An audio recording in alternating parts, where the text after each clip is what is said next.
Hey y'all, I wanted to come on here and talk to y'all about children that are on the spectrum, or a lot of these children that are special needs, especially the ones that are nonverbal.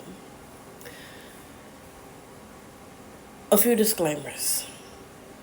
Y'all know I mean business when I come on here without no makeup. The second disclaimer, I said I was gonna stop vaping, but I wasn't ready.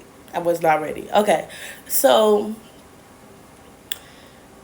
this video is about, because, and this my girl, but I seen her share a post about children on the spectrum being the way that they are because the mothers diet and what they're feeding the children. And I feel like this is such a huge misconception, and this is why. One of the reasons is because we've all been getting fed GMO and AI food for a couple decades now. Who knows, maybe longer than that. But we're not even eating real food no more. So we cannot blame everything on the diet. Even if a mother is has a completely vegan diet, completely alkaline diet, she can have a child on the spectrum or with special needs. Okay? We cannot victim blame. The parents of special needs children 12, 22 on the clock, I consider them to be victims.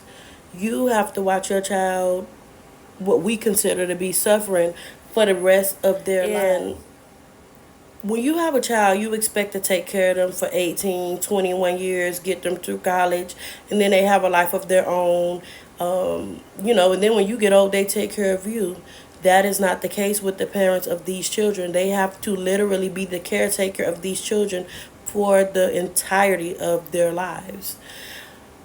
Now, what I really wanted to talk about is the fact that these children are highly ranked in the spiritual realm and highly gifted.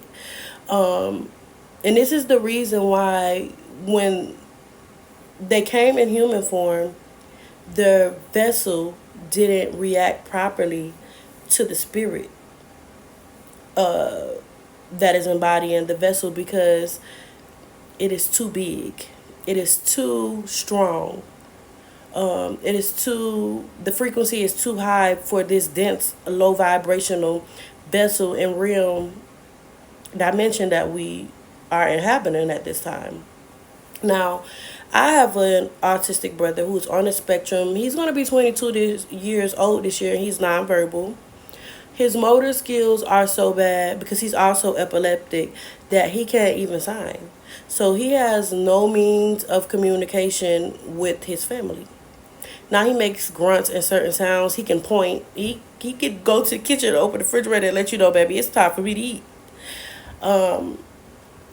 But because of my spiritual gifts, I've always been able to have a communication with him. But I did not know why he was always this tight to me.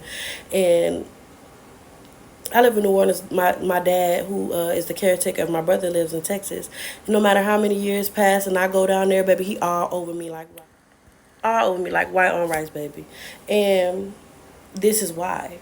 Because of my spiritual gifts, I have certain abilities like telepathic communication, not with everyone.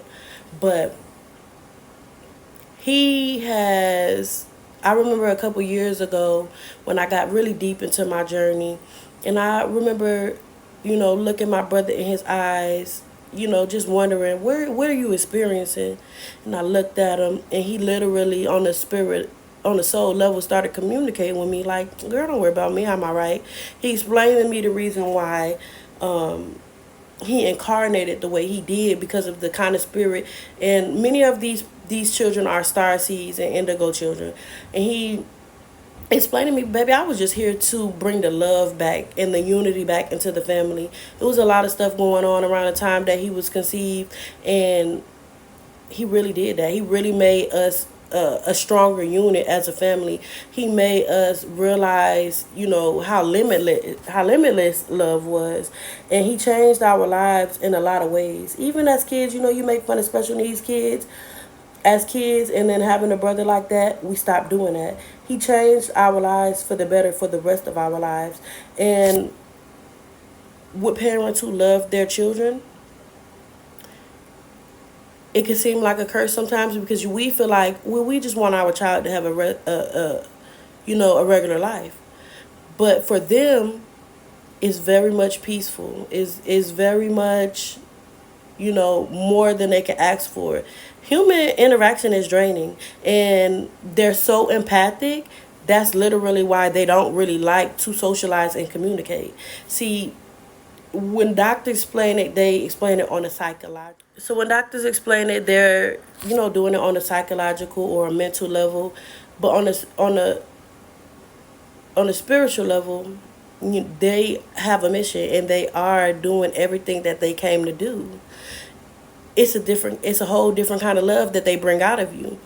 Not only that, they bring the strength out of you. Some of these children are literally coming.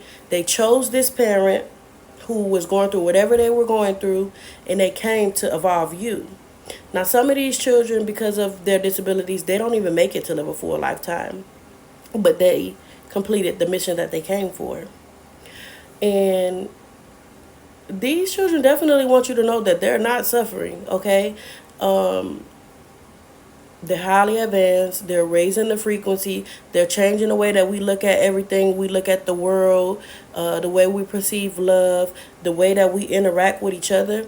Because once you deal with a child like that, it changes how you interact with people, period. It changes how you look at people and their struggles. It brings a level of empathy that you may not have ever reached. And as humans, we are here to evolve on the emotional level, and a lot of people don't recognize that. And if you have a child that is special needs, I really hope that this brings some peace to your heart. And I want you to know that you are very special and you are very loved and you are not alone. Okay? You are beautiful soul for doing what you're doing for that child and being an advocate for someone who can't verbalize what they're experiencing, but you pay so much attention to that child that you're able to advocate for them. Understand that that is their whole purpose. Peace and light and love, and I love y'all.